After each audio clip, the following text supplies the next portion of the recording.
Last week, I shared a short film titled Something in the Fields. In this video, I will walk through the process I used to make that film. I had been wanting to animate another microfilm for a while, and I finally got an idea from, well, not a dream, but I imagined this scene as I was falling asleep one night. The premise was perfect for this kind of project because it wouldn't take a long runtime to get the idea across, so I could reasonably produce the film within a month or so. The perfect amount of time to troubleshoot a workflow. The other thing I liked about this idea was that it was more about a tone than a plot, not something that I've played around with much so far. I was looking forward to trying something new. I will be honest, I don't know a single thing about baseball. It's not really my sport, so I knew I would need to do a bit of research.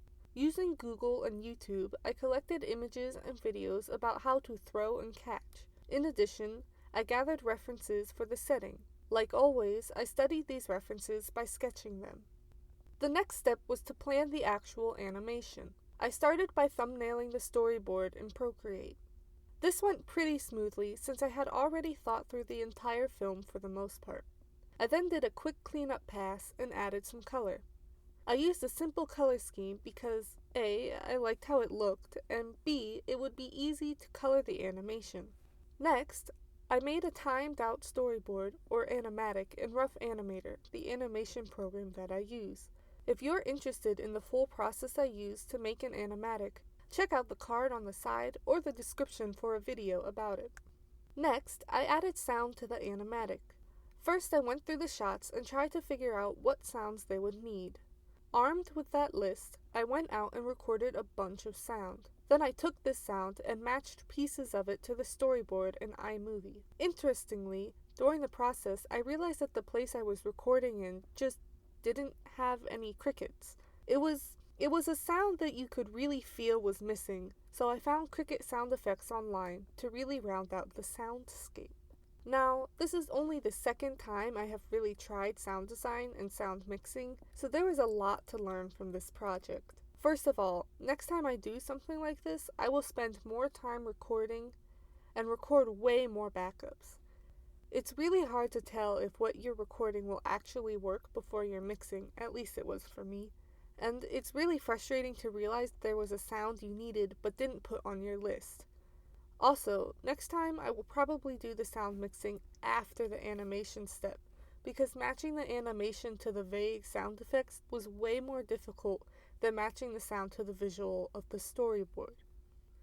However, I didn't know that at the time, so I moved on to the animation after doing the sound mixing.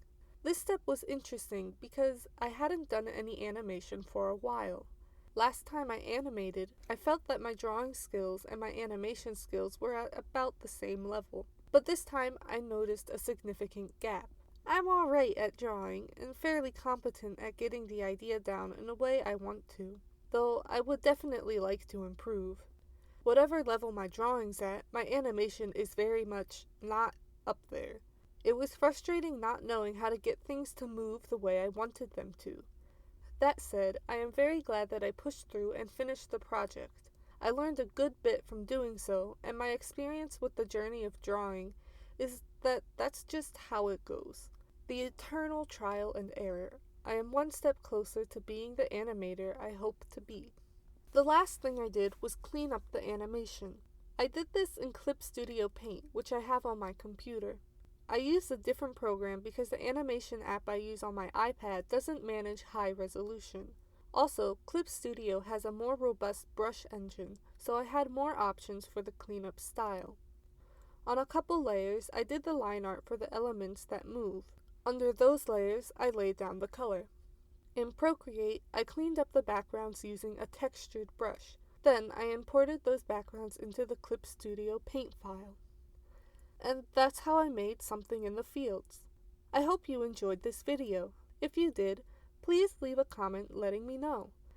If you haven't seen Something in the Fields, I'll leave a link in the description. If you're interested in drawing, animation, and storytelling, please subscribe for more videos like this one. Thank you for watching.